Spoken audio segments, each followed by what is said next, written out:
Pete Yost here for the Unbuilt It podcast. I want to give a quick word about our sponsor, Huber Engineered Woods, their booth at the International Builder Show 2024 coming up in Vegas, and our podcast. Well, first of all, I've been going to International Builders Show for over 30 years. I love to go there because when I want to get good technical information and make, most importantly, the personal contacts with the technical people, I can do that at the International Builders Show. They've got good technical representation for their products and systems. We're going to be the podcast at the booth for Huber C3320 on Wednesday and Thursday of the show. But I want to specifically feature on Wednesday, February 28th, we're going to be talking a bit about the ZIPS system R sheathing and playing that incredibly popular building science trivia where I get to beat the pants off of both Steve and Jake. Plus, if you stop by the booth, you might run into some friends from the podcast. If you'll be in Vegas, come by and say hello at the Huber booth C3320. If you can't make it to Vegas, follow along on what's happening on Instagram at Huber Wood. You can also follow along with Instagram, of course, with the three of us. It's Stephen Basic Architect, it's Jake.Bruton, and Building Right Peter. And I'll just say that there's nothing instantaneous about my experience with my Instagram account. But for everything related to Huber Woods at IBS 2024, check out their website, huberwood.com/Huber-IBS, and we're looking forward to seeing you at the show. Now on to the podcast. Hello, everybody. Welcome to the Unbuilt It podcast. This week, I'm your host, Pete Yost, and I'm with my good friends, Jake Bruton and Steve Basic. Howdy. We got the moniker of good friends this week. We're good friends. Well, you know, someday you'll be great friends. Good fellas. Good fellas.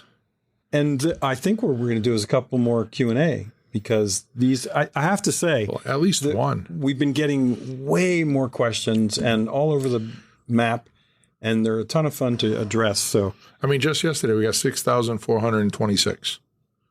A couple of them were spam. A couple of them were spam. But, you know, we cull through them. And Jake, you've got two up spam, one or two up your sleeve. I do.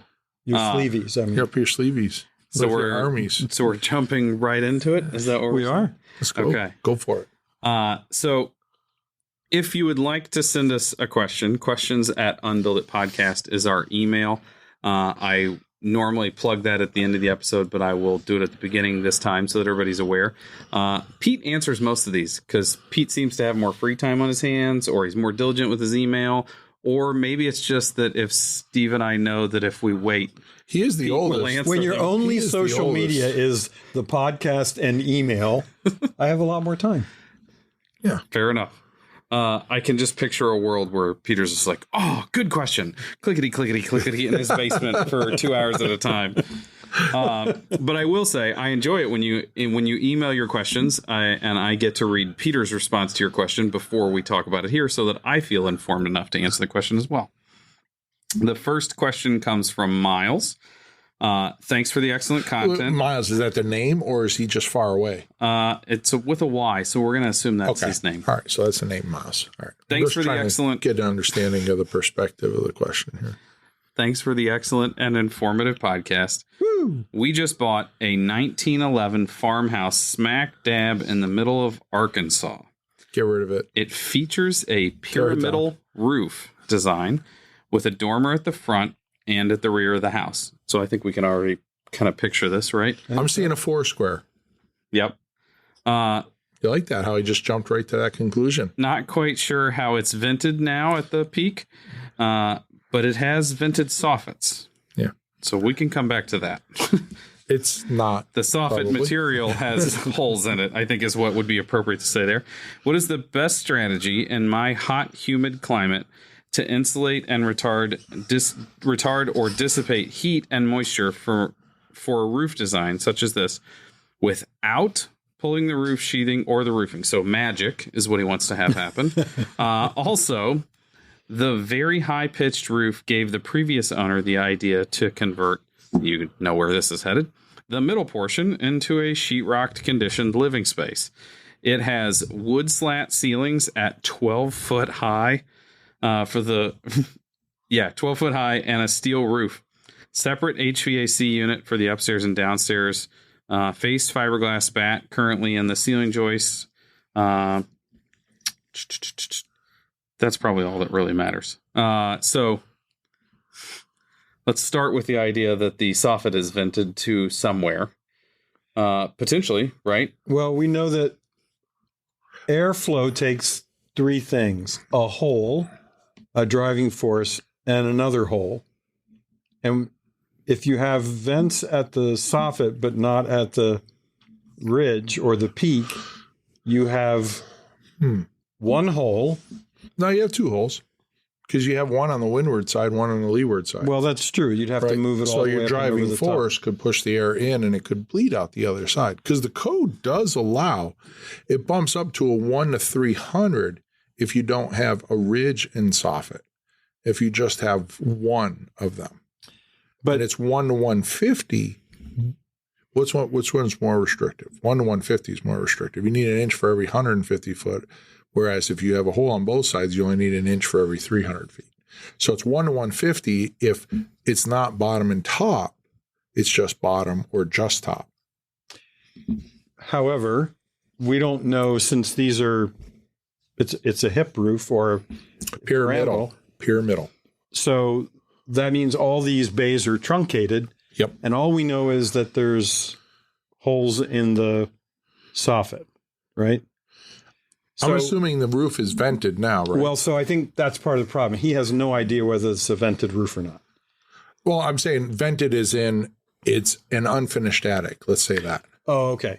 Okay. Right. So you go up and it's just open. So we know that the insulation's at the ceiling line. So this is we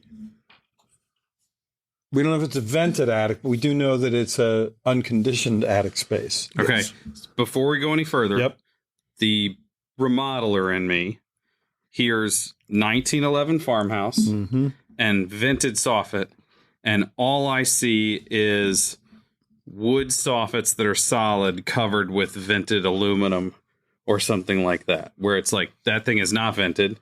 It doesn't actually lead to anywhere. So number one is we have to verify that, right? Before anything else. Because I don't know how many times I've taken down a piece of soffit and found, oh, well, it's not vented. It leads to a exposed rafter tail overhang that doesn't have any venting in it whatsoever. Right. That's the remodeler in me. I feel like we have to start there. Sorry. Well, and even now that we started there, you know, I hate to say this, but there's a pretty simple way to test if you're getting any ventilation, and that's just take a theatrical fogger, stick it up into there and see what happens, particularly if the sun is hitting that metal roof. Yep. I bet you when you do that, you're not going to find there's any airflow of any substance at all. But hey, pretty simple test to figure it out.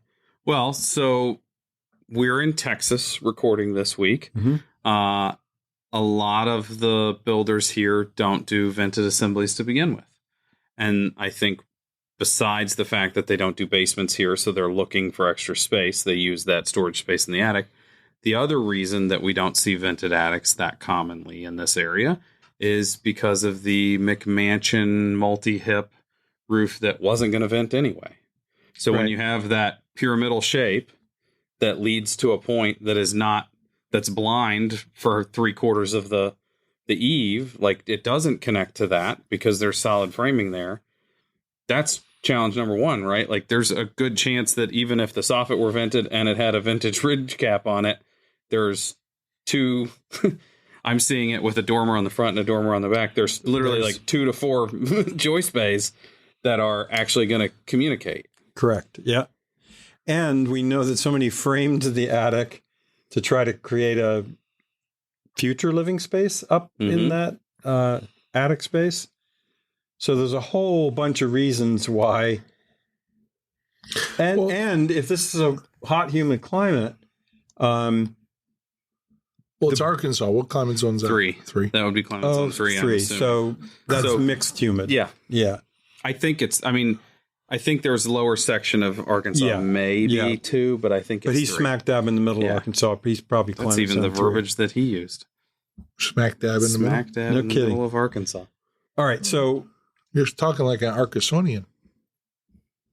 You can't be an Arkansonian for an Arkansas resident. Oh, I thought he was talking about Noah and the big boat. The Arkansas. Noah and the big boat. This is how a kid who's not raised in any sort of religion. You know that kind Noah with his big boat. Household. Can you guys be serious for a moment here? This is what serious looks like. Okay, can we agree that we need to know whether he wants or needs that space for claiming it for living? Because that's going to be a big part of this. But I have yet another parameter. Ooh. Right? If it's a 1911 farmhouse and it is most likely a 4 square, it's probably a sizable, like 30-foot square foot house, which would suggest that it probably has a pretty steep roof, probably something he did say it's pretty like steep. a 9 or 10. So the question is that you could do a vented roof assembly there. You know, if say to the inside peak of the pyramid roof is at 15 or 16 feet and you go and put an 8-foot ceiling in, you've pretty much taken the attic, and even if you finished it, you still have the potential for a vented attic. So do a truncated attic. Yeah, above attic space. But if it comes, and it's funny, I want to say pyramidal, and you guys are saying pyramidal. But but it's a resource. How are we going to vent when we don't really have a ridge? We could do the little mushroom caps or something like that. Could do mushrooms, or we could call them turtle vents. Turtle vents. Doesn't it look like a little turtle Each of shell? the hips can be vented. The two that don't have a dormer on them. Oh, that's right. He's got those 2 dormers. Yeah. No, it's got to be either whirlybirds or pull it all in. I think one of the things that we're missing here, though, is he doesn't actually say that he's having any problems. Mm-hmm. He just Why don't wants we to just continue to spend a bunch of money to condition that space and be done with it? I know that's not like the building science solution, but it's working. Why are we fiddling with it? Okay, well, so we're making some assumptions. I think we would need to say, hey, you didn't mention that things are rotting around you. Mm-hmm. And B, you can pretty easily test to see if this thing is doing any venting at all. But if he doesn't have whirlybirds and he doesn't have standing seam metal hip vents, pretty unlikely, then he's going to have to change the strategy and make either really vent it or unvent it. I don't think I've ever seen a hip vented hip roof. Vent, I hadn't even crossed my mind. That is a genius solution. Because you could replace the hip caps. You can vent without those. Pulling the rest of the roof off. And then that's each of those substantially vents. less expense than I hadn't even thought about that. Yeah. It's just a ridge vent that's just running up the hip. That makes perfect sense. You have to make sure you have the right kind of ridge vent, though, because you are saying I'm going to accept any wind-driven rain across that roof into the hip. So they do make a pretty good one. They need one that has that leading edge kind of. And to Jake's point, I don't know if the geometry of the cap for the hip has to be different than it is for the ridge because of wind-driven rain. It could be that you need to make that a wider cover cap for the hips than you do the ridge. But they do manufacture both metal and asphalt hip vents. Those must be pretty hip. Yep, that just happened. You were here for that. That happened. That went through his head. That was stunning. He decided that was a good idea, and then he decided to follow through. There's a whole step there that I'm going to question a little bit, but I like it, Steve. I like it, Steve. I'm Jake about to and do Pete my are ramble. gonna like this. I need a longer stem so I can do that ramble moment. You grab the. I grabbed the mic. I cannot believe that I didn't think of it. I'm actually blown away by that, Pete. I can't believe I didn't think of that. Of course. We've done it. Of course you do. To him, it was self-evident. Of course. It was a revelation. Remember, if you haven't listened to it in the last podcast, I gave a visual on Jake's intelligent position. So if you put people hand in hand from New York City to L.A., New York being the smartest and then decreasing, Jake somewhere west of Las Vegas. And of course, and now he's acting Steve's surprised. standing in Boston. No, I'm in New York City. I'm the start of the line. Oh. No, I thought the line I would should never start do that. in Boston. I would never do that. This is totally off topic. You know why? I wouldn't want to be the first person. Because the smartest person in the world doesn't know everything. They know where to find the answers. No, the problem is they're only holding one hand. And that's just sad. Wow. Yeah. That is revolutionary. Pete would feel like he's missing out on people touching. Wow. People touching made it Think weird. about didn't it. Everybody's out there holding hands, and you're like, "Wow! I got one free one." Wow. Sad. I'm not going to say it. I'm not. So this is your picture of the whole country. This is off topic completely. We've been off topic for like 5 minutes. I read an article in the last 2 months about how 80% of the United States population basically lives east of Omaha. And I had never really thought about it or considered it. I know population density goes down, but I'd never thought like most of the people live. It's also something like 90% of all the planet's life lives within 50 miles of the coast. Interesting. Totally off topic. Okay, so It's crazy. we're going to say verify. Trust me, verify. Check out what kind of venting, if any, are you getting? And the theatrical fog machine is something that lots of builders should own because there are lots of uses for it. And this time of year, early fall, you can get one from Home Depot that has Halloween decorations on it for like $25. Plug for the guy who Rose. Yeah, the guy who owns just recently semi-retired, Gary. Gary. where you're headed. I can't think of his last name. Gary Nelson. His puffer. He has a new puffer because that's a lot cheaper, and you could, Did he say But garden recognizing party? that amount of smoke in a situation like this might be tough. It Didn't he might sing garden be, party? but Gary Nelson? anyway, that When to a if you didn't want to buy a party? theatrical fogger or borrow one, TEC is manufacturing what looks like a turkey baster with an e-cigarette yammed into it, yep, which is pretty much what it is too. it is. That's how it started. That you can puff little wisps of smoke out. It's a great little inspection tool. You can see little air leaks on windows and or air it barrier might or work in whatever. this case. And it might work in this case. Yeah. To do that type of testing, we need real solar, Right, drive. and that's a cool thing because then you get to see what's happening on one side versus the other side, north side versus south side, or something like that. Yep. In this instance, I would tell, and I already forgot, And what's funny, Miles. Jake? Yeah, what's funny about this too is that I wrote an answer back to Miles, and I didn't think about using a theatrical fogger to test the venting. So hey, Miles, I'm sorry, but that's what happens when you get three brains. Incomplete going after answers is what you get from Pete. That's true. I would also say don't hesitate to don't forget to test the sides with the dormers too, just to see what's going on. Yeah. And I'm going to recommend for the age of this house that you have somebody inside watching as well, because chances are it shows up inside before it shows up outside on a house like and this. if you're going to do it with a fogger, make sure the fire department knows. Not sure if I've ever notified the fire department. Well, the I understand the consequence of not notifying them is sort of getting dire. to meet firemen. Yeah. Well, they know all about theatrical fogging because when they're training their firemen, they fill houses with smoke so that they're trying to navigate without being able to see. So they know all about fog. There was a fire truck in my neighborhood recently, and I walked outside to see what was going on. Wow. And the lady that lives next door to me was standing outside, and I said, "What's going on?" She said, "I don't know, but they're firemen." And I was just like, "Oh, she's legit out here because she's waiting on these cute firemen to come talk to her." Is that why you were out there too? It made me too? very happy that she was just like, "I don't give a crap about the neighbors. I want to see the firemen." That's great. Okay, let's see. I think we've probably covered Miles's question. Do we have enough time for another one? I think we do. We'll have to be brief. Okay. Briefs. I built a house last year for my wife and I, and trying to be as energy efficient as possible, went for a heat pump water heater, Rheem Performance Platinum. Ooh. It is a small house, 1,400 square feet. Let's call it a reasonable house if it's just the two of you.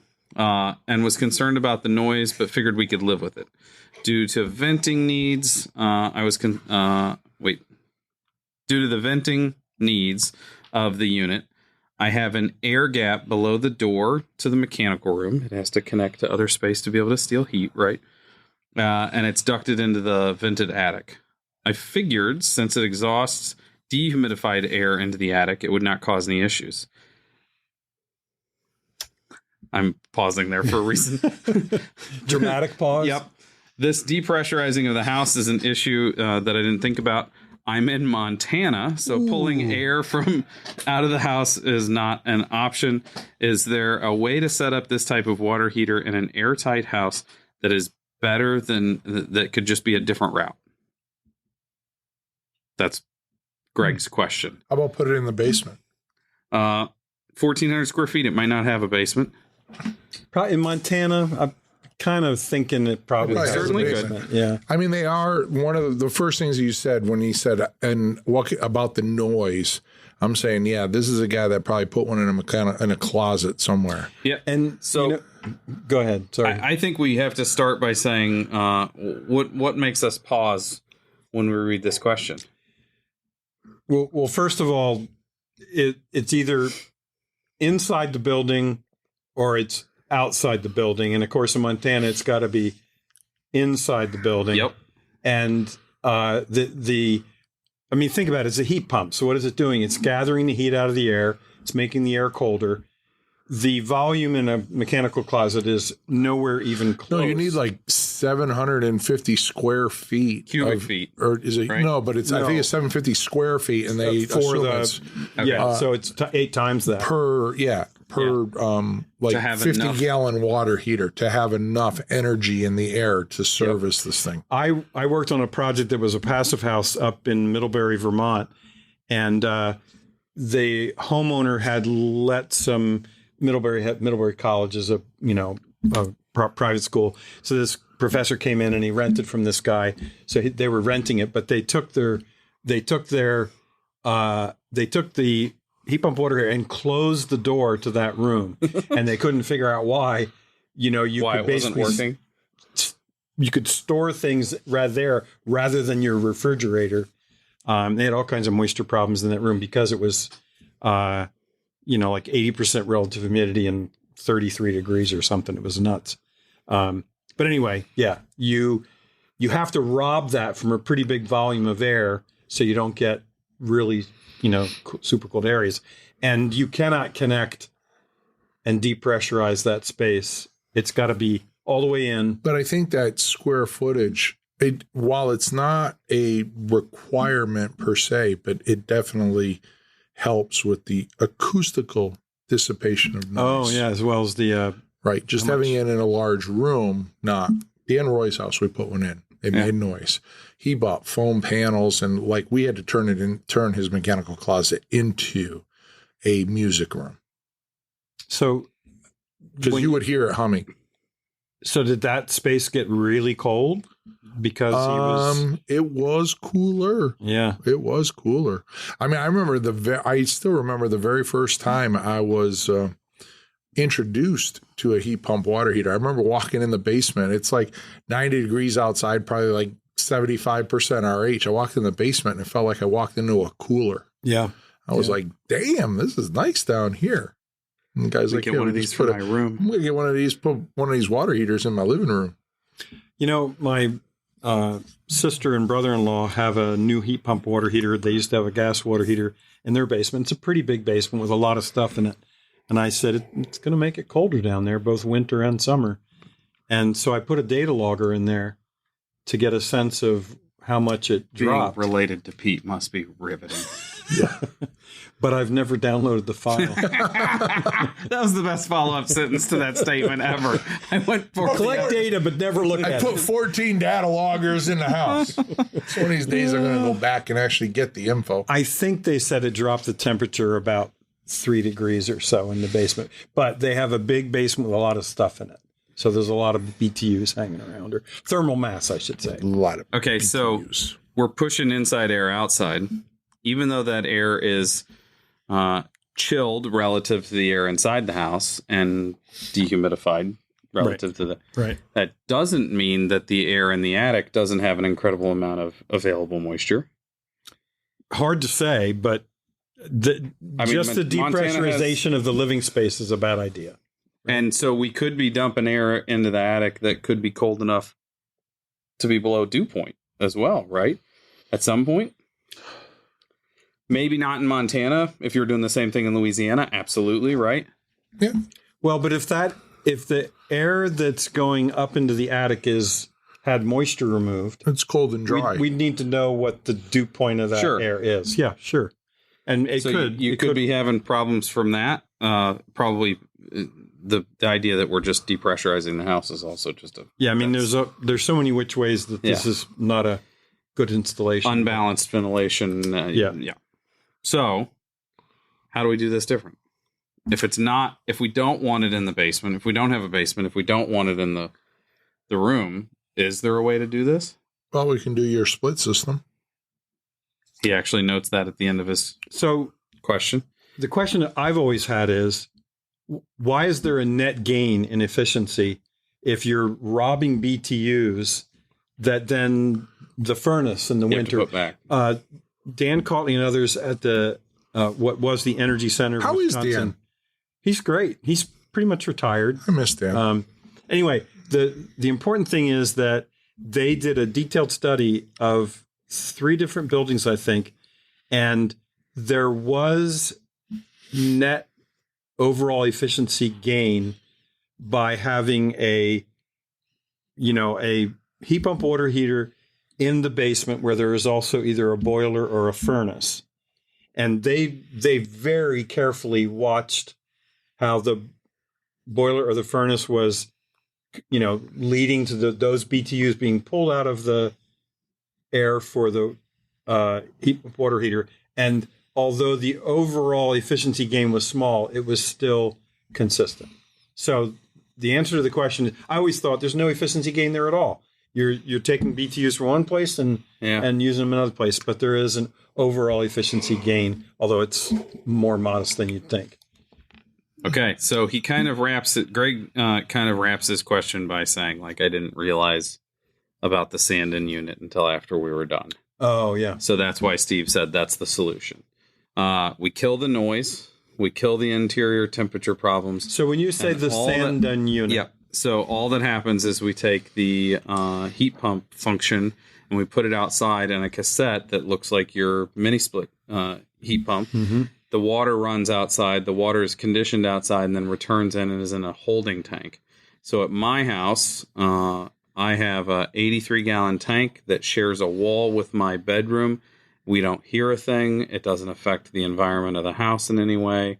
All of the stealing of temperature happens outside. And before anybody goes, he's in Montana, I believe that Montana is very close. Boy, my brain just flaked. Is it latitude or longitude? Latitudinally. It's probably close to Boston. Very close to Boston or Japan, where these are used nonstop. Wow. You took this on the other side of the world. The sand, that's also the one that has CO2 as a refrigerant. It does. Right? And that allows you to do a whole different compression ratio thing. Mm-hmm. So you can pull more BTUs out if you're really ramping up how much compression you use to get the BTUs out. Yep. So and the square footage requirement goes away. Yeah, right. Because the outside is the outside, and there's a lot of it. Cool. I had not thought of that as a potential solution.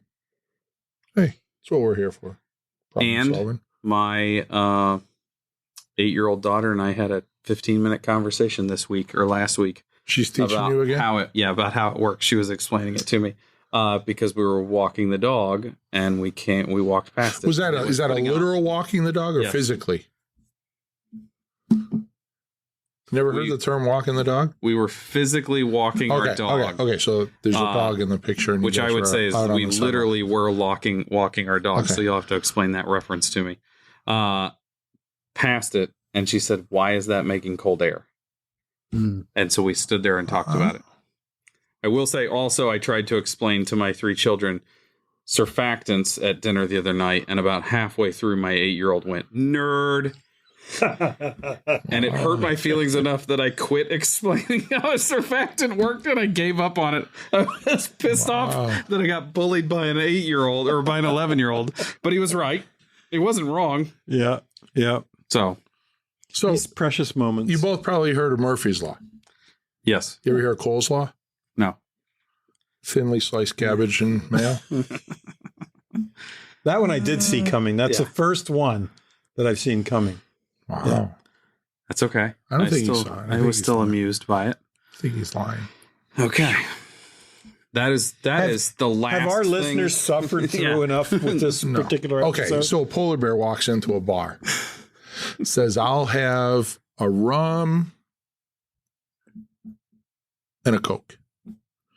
Bartender says, what's with the pause? Said, I don't know. I've had them since birth. There we go. Wow, happened. see, it's just like pretty far down in the bad joke. The writers barrel. love it. If you love and you want to hear more of my jokes, write to questions at Unbuild It Podcast. It's also where you can send a question if you have a question. Like I mentioned earlier, chances are Pete will answer it, and Steve and I will read his answer and decide whether or not he's right or wrong, but not participate in the conversation in any way. If you are listening on an audio platform only, or audio only platform today, please take a moment, go to iTunes, leave us a 5-star review. That helps the algorithm help other folks find our podcast and us grow our audience, which is the goal here. We want more people to hear this. That way we can continue to do this. You know, I think if we could get 10,000 of our followers to make a sign that says, listen to the Unbuild It podcast, and just walk around for a day, like in major cities, holding up the sign. I wonder if that would be any impact whatsoever. They would all get arrested because they didn't have a permit.